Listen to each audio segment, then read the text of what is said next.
અમારી યુટ્યુબ ચેનલમાં તમારું સ્વાગત છે।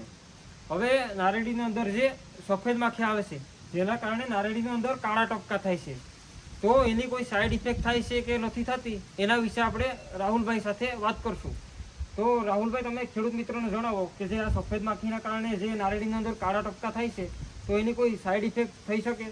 હા, ઘણા બધા સાઈડ ઇફેક્ટ થાય છે કે જે તે કરીને કે ભાઈ નારેડી છે એના પત્તાથી પણ ખોરાક લેતી હોય છે, તો આ જે કાળા ડાઘ પડે છે એનાથી પણ મહેશભાઈ સાઈડ ઇફેક્ટ થાય, ઘણા બધા સાઈડ ઇફેક્ટ થાય। ફ્લાવરિંગની અંદરમાં છે, પછી નારેડી સુકાવાનું કારણ આવે છે એમાં કે ભાઈ જે મોટી નારેડીમાં પોટી રોગ આવે છે એનું પણ આમાં કારણ હોઈ શકે છે। તો આ જે છે કાળા ટપકા એનાથી ઘણા બધા સાઈડ ઇફેક્ટ થાય છે મહેશભાઈ। તો રાહુલભાઈ, આ જે કાળા ટપકા થાય છે એના કારણે પત્તા સુકાય કે નથી સુકાતો? હા, એના કારણે પણ અમુક છે કે ભાઈ પત્તા વેલા પડી જાય છે, એનું પણ આ કારણ હોઈ શકે છે મહેશભાઈ। તો રાહુલભાઈને રોકવા માટેનો કોઈ ઉપાય ખરો? હા, જો જે તે કરીને કે ભાઈ આપણે સફેદ માખીની દવા છાંટતા હોય છે મહેશભાઈ, ત્યારે એની અંદરને ભાગમાં કે આપણે બોરન પાવડરનો યુઝ કરે, બોરન પાવડરથી આ કાળા ટપકા જવાનો ચાન્સ રહે છે કે ઘણા બધા ખેડૂતને રિઝલ્ટ મળ્યું છે કે બોરન પાવડર યુઝ કરે છે તો તેનાથી આને ઘણા બધા રાહત મળી છે મહેશભાઈ।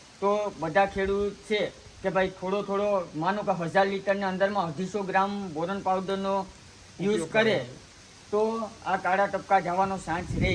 હા, નકર એનાથી ઘણા બધા સાઈડ ઇફેક્ટ થાય છે। તો બધા ખેડૂતને નમ્ર વિનંતી કે ભાઈ જ્યારે પણ તમે મહીની દવા છાંટો છો સફેદ માખીની ત્યારે 250 ગ્રામ બોરન પાવડરનો યુઝ કરે તો જેથી કરીને ટૂંકમાં એમાં આ જે કાળા ડાઘ છે એ હટવાના ચાન્સ રહેશે।